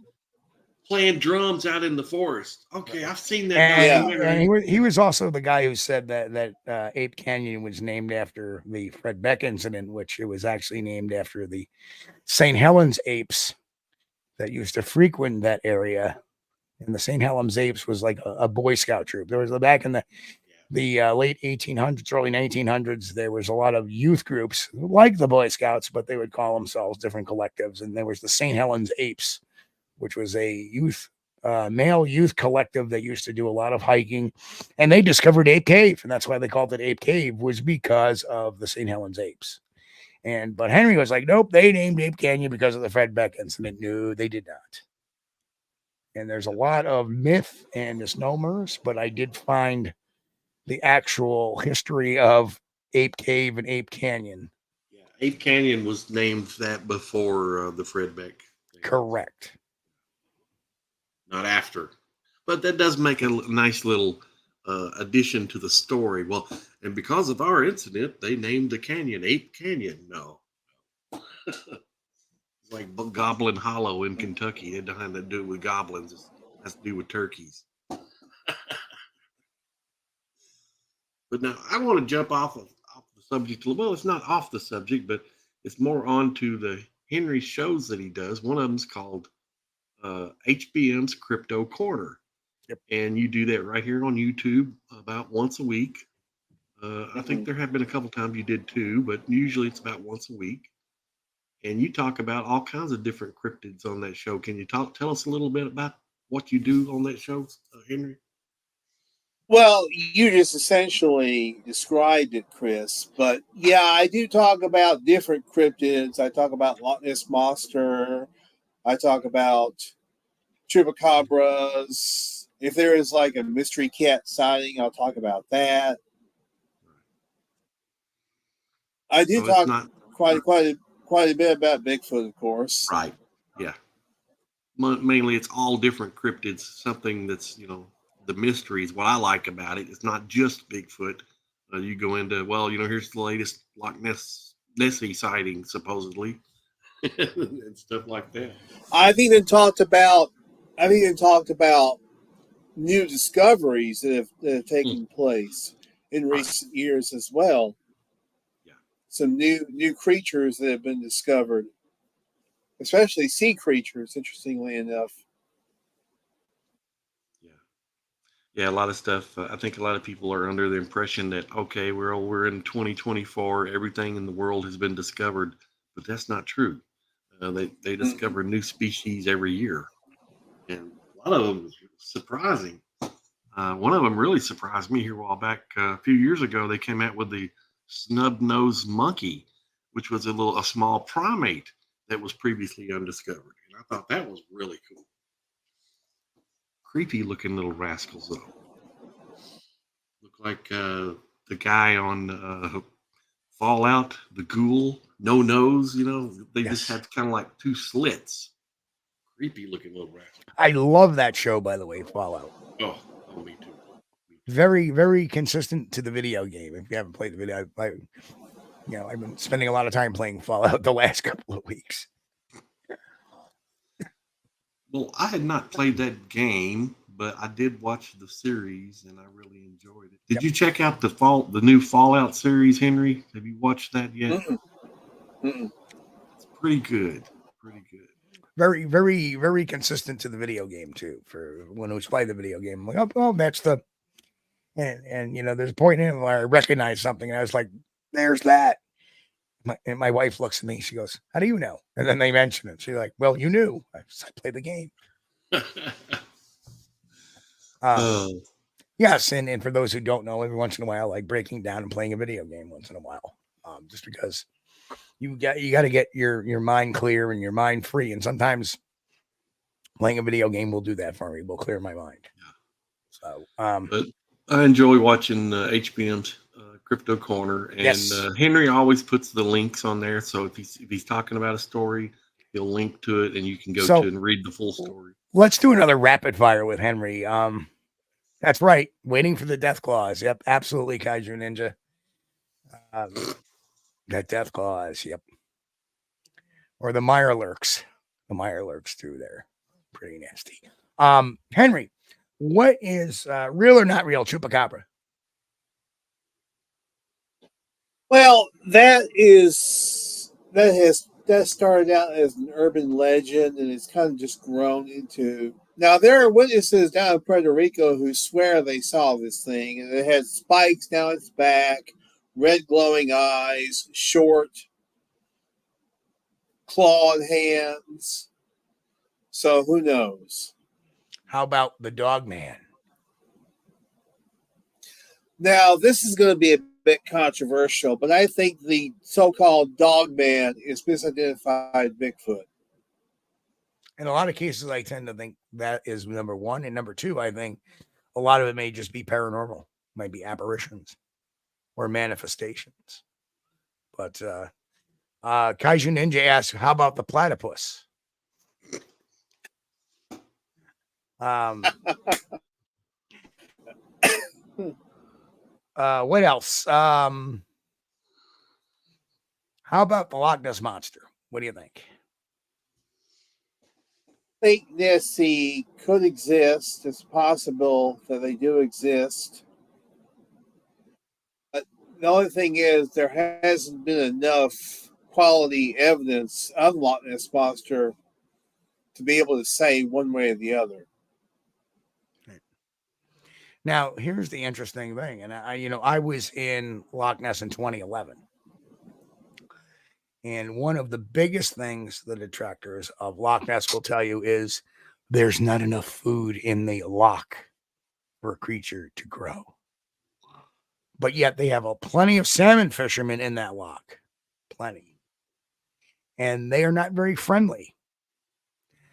For example, here we are in the boat, and our own captain warned us about it, was that we don't want to get too close to the salmon fishermen. They get kind of angry. And we actually had a salmon boat chasing us, looking for a fight from us.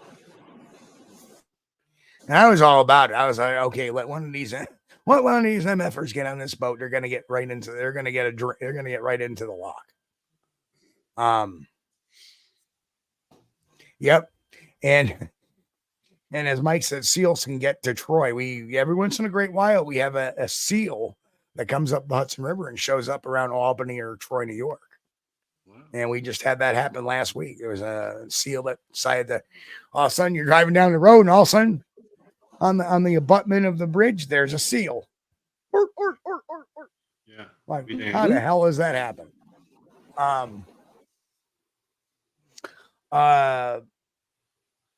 Not seen any of those in Kentucky outside of a zoo. Have you ever covered the story of the goat man or the the frog man? I've probably talked about the frog man, not very often, maybe once or twice. Loveland, Ohio, I believe. Yeah, the Loveland frog. And of course, the lizard man. Lizard Man, Bishopville, South Carolina. I think I've covered that a little. Been Interesting down there. case. Been down there, and I believe some of it's a misidentification because the very first person who had the sighting of the Bishopville lizard man described a tall bipedal hairy primate. And when asked, it saw the palms of its hands, and he said they looked very dry, almost lizard-like. And that's how the lizard man mantra came out. And then it just took like legs of its own. I met the sheriff at the time, Liston Truesdale, who had the original lizard man tracks stored. And they were very obviously made up.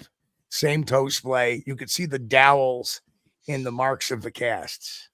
So you have these people that just want to, even a law enforcement officer like a sheriff just wants to avoid the obvious there because they're so brainwashed. Like, oh my God, I can't believe, not looking at your own cast evidence sometimes or looking at things like that. And I found plenty of tracks that I said, nope, that's not real. Or that's not a real track. That's a fake.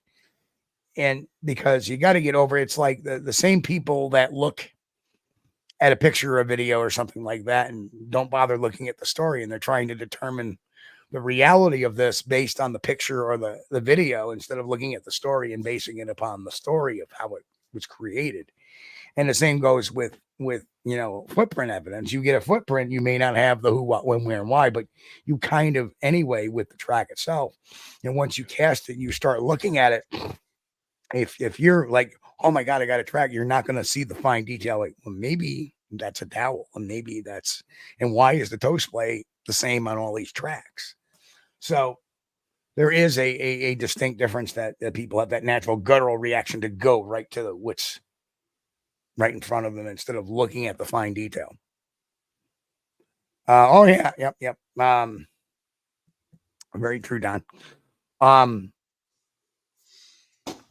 Whereas, but anyway, I was there for the Dogman incident that happened back in 2008 with the Rawsons, and their truck had been eaten up, and I get down there, I actually meet the current sheriff, and they already said they had sent some blood out for DNA testing, and I look at this and I go, it's a canine, it's a dog. Well, that's what we're thinking.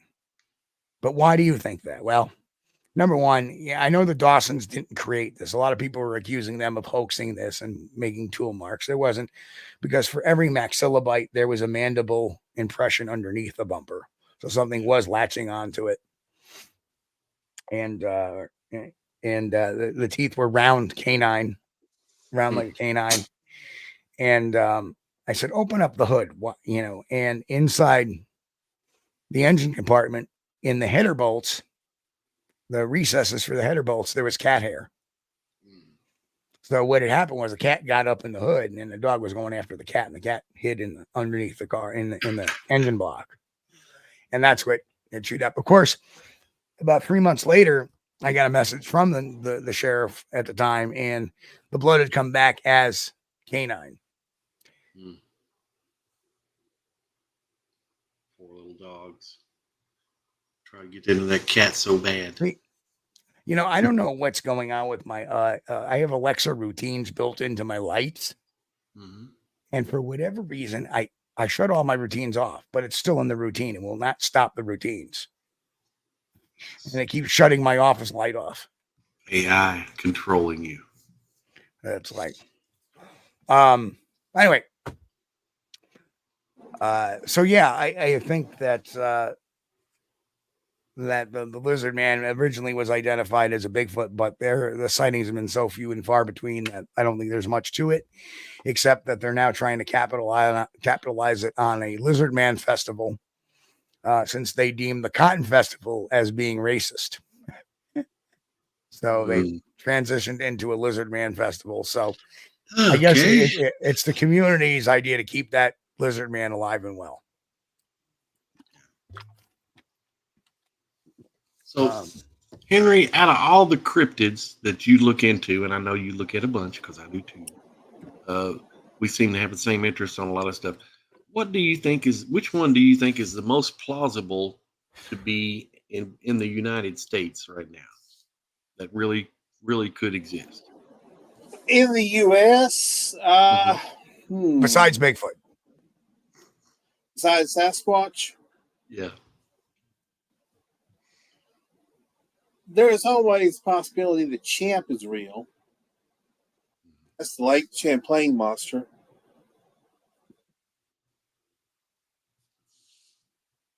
That would be an interesting thing. I know that Ben Radford tried to claim that the Sandra Manzi photograph was just a misidentified log.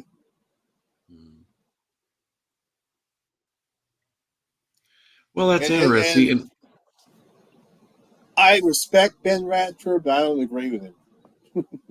yeah. And that's some of the problem that I think about the Loch Ness photo. Usually you'll get a photo from Loch Ness instead of a video. And in this day and age, it seems like to me that if people are going to see something in the Loch Ness, rather than snap a picture of it, they would get out the old camera or the old video camera phone and make a video of it so we could actually see some movement or something. I actually debunked the Preston photo on Loch Ness while I was actually on the shoot for NatGeo's Truth Behind the Loch Ness Monster. And a second. You know what it is? Sometimes I have the fan blowing on me, and that makes me cough more than anything else. I don't know why.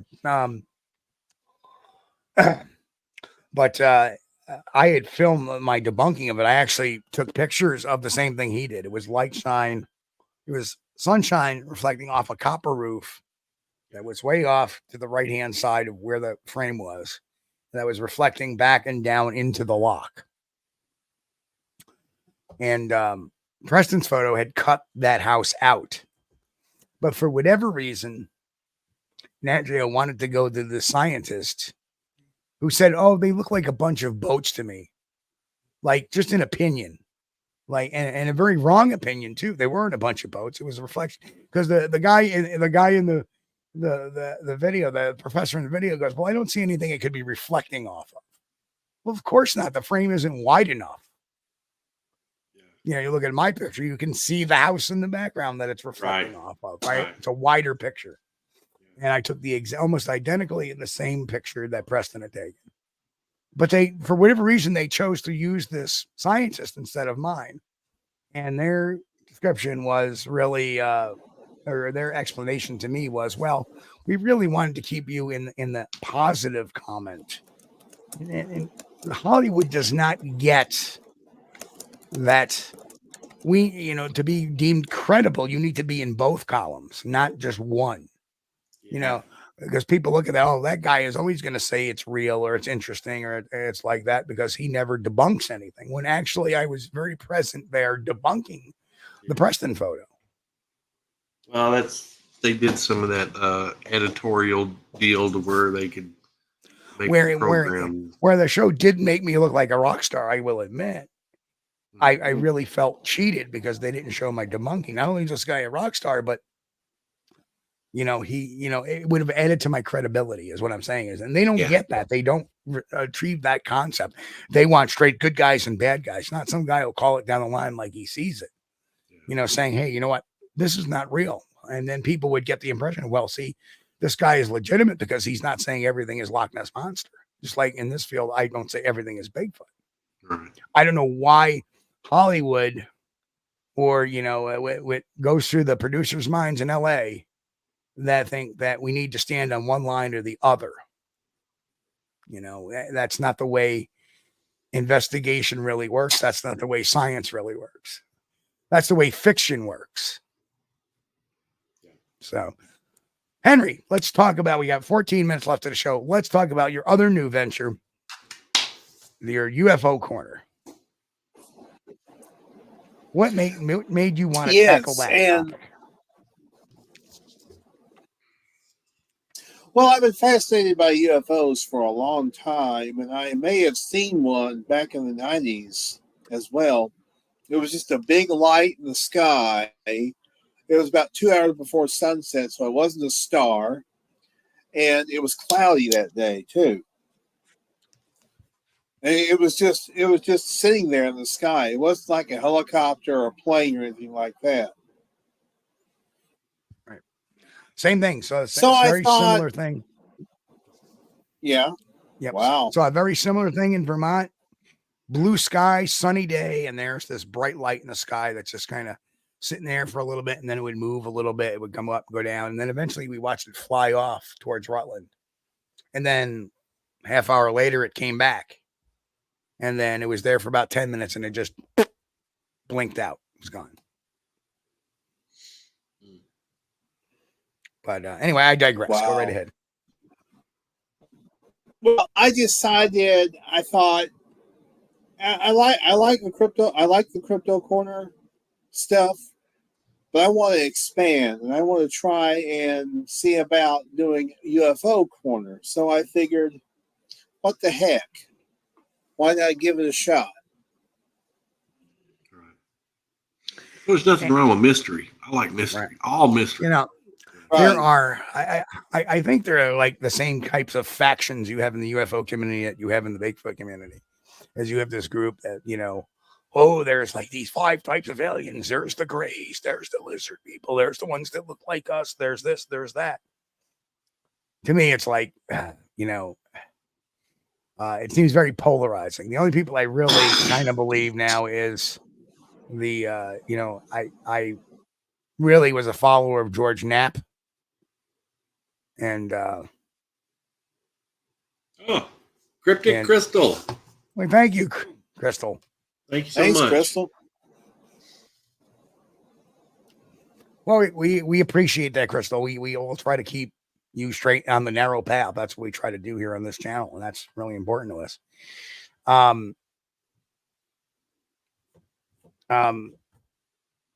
You know, I thought the hearing they had last year was amazing. To actually have, you know, David Grush and the 2 pilots come forward and talk about their experiences and stuff like that. I thought Grush was very interesting and phenomenal, and he certainly has the military pedigree. And then we saw the typical government trying to smear him a little bit, and that didn't work out too well.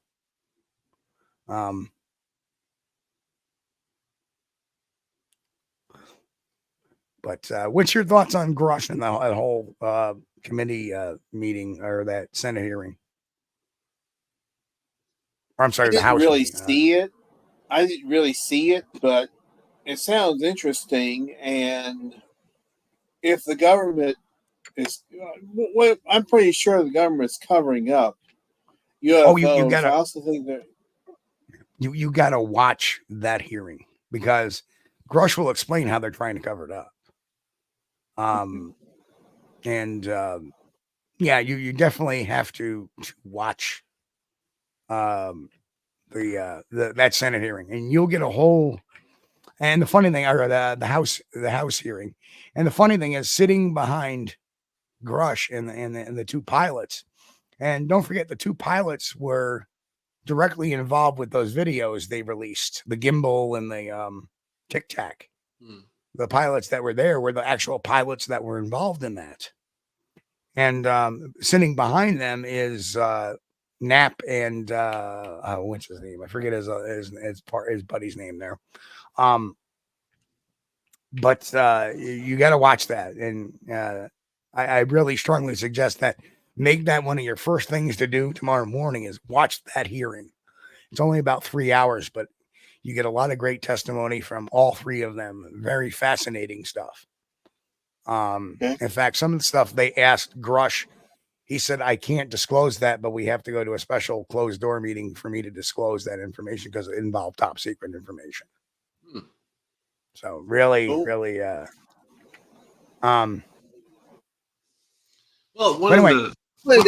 I wanted to answer a question. I think it was from Kaiju Ninja about the Patterson Gimlin film, what I think of it, and also what I think of any current videos. As far as the Patterson Gimlin film, I am 70-30 that convinced that it's real. That's the actual Sasquatch. And yeah, that's a change in number. Yeah, it used to be very, very solid in that area. Why they draw back a little bit now? Kind of curious.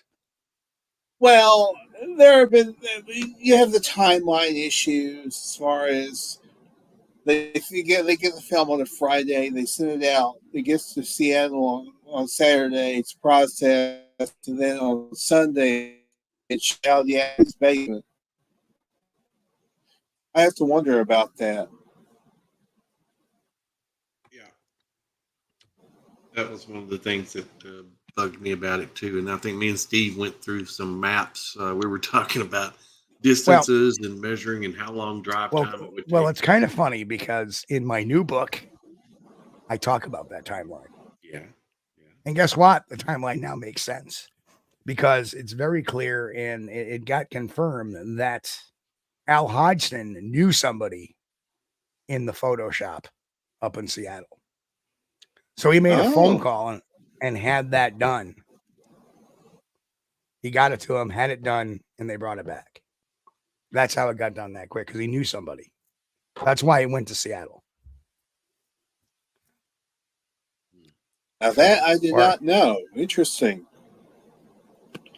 As far as current videos or videos that have been released in the past few years, I would say the Freeman footage is really good. I kind of. Have you seen the thermal ahead, image? Have you seen the thermal image from Wild and Weird, West Virginia? No. Oh, very interesting stuff. You actually see feet moving or legs moving. Fascinating stuff. So I just wanted to drop that at you too. If you haven't seen it, check that one out too. Okay. Cool. So anyway, Henry, besides the two shows, you got an appearance on Billy's show tomorrow night. Yeah, Sasquatch Watch Radio, 9 Eastern, 8 Central. And you're hosting co-hosting the Sasquatch Experience again. Right. That's going to be every other Monday night. You're keeping yourself a very busy person. That's a good thing. Because for a while you weren't that busy, and it's good to see that you're out there hitting these shows, hitting the co-hosting the experience again. Very good. Yeah. Okay, Lester, you want me to talk about the Rocky Mountain Sasquatch? No, we don't want to talk about them at all. Okay. At all. Okay. That's why I was avoiding that. I got you. But just keep on doing what you're doing, Henry, because I love the HBM Crypto Corner, and I love HBM's UFO Corner. A lot of good information. I appreciate that, Chris. Yeah.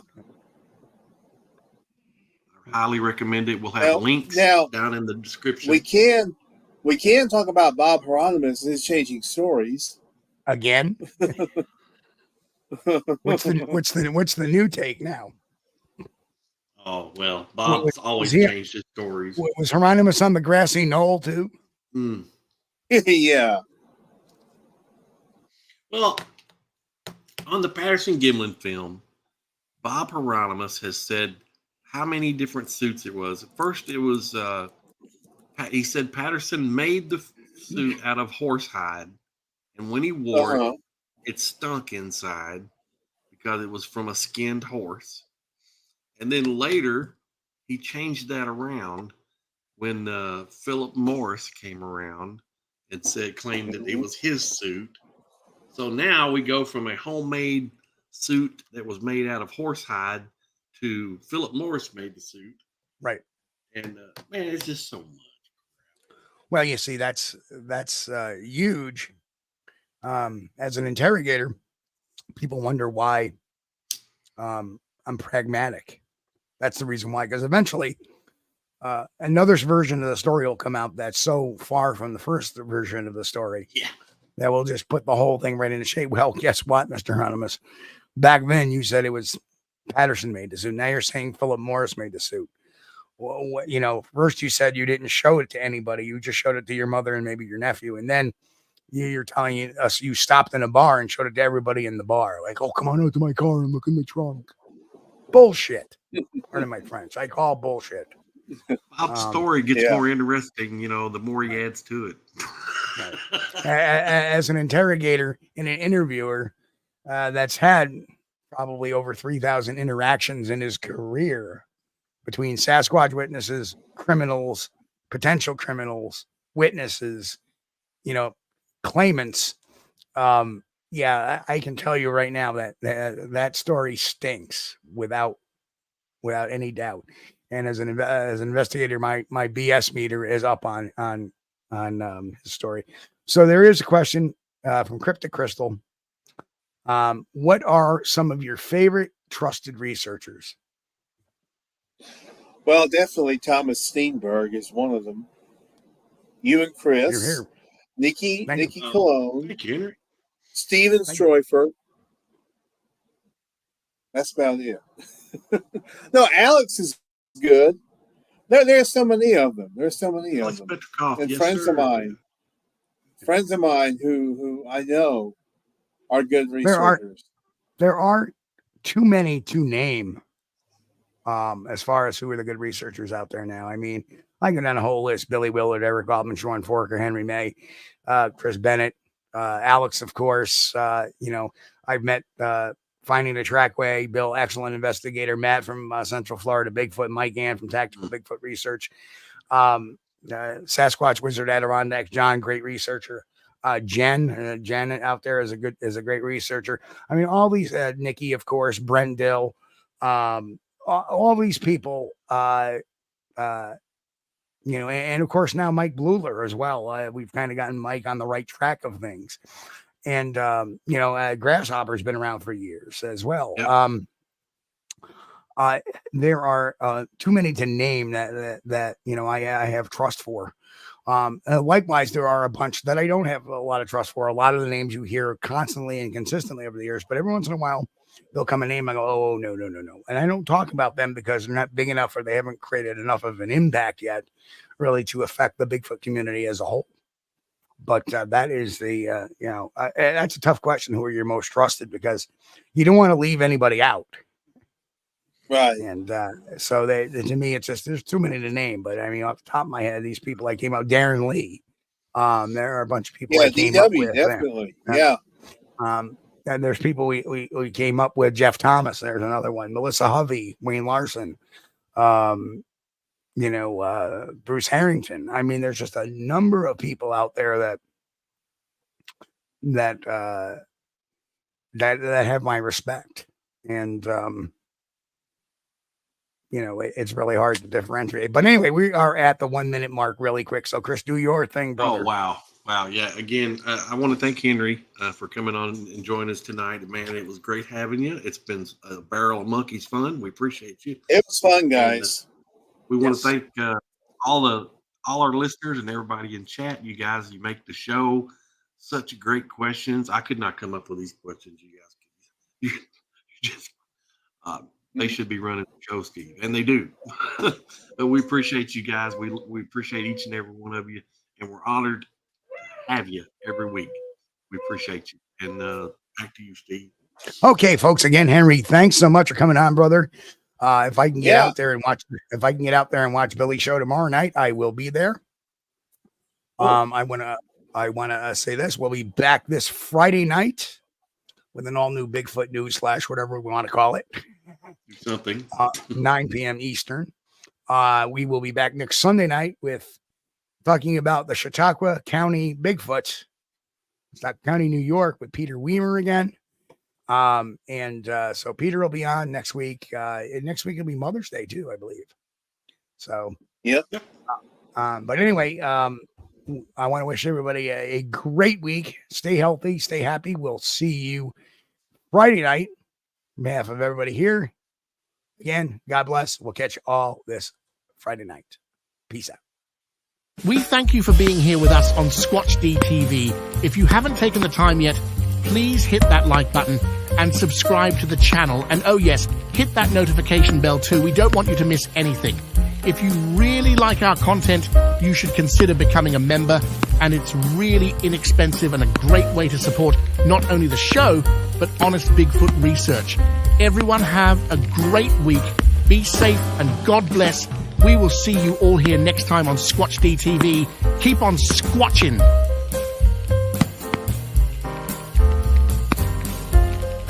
Ba-da-ba-da-ba. Ba-da-ba-da-ba.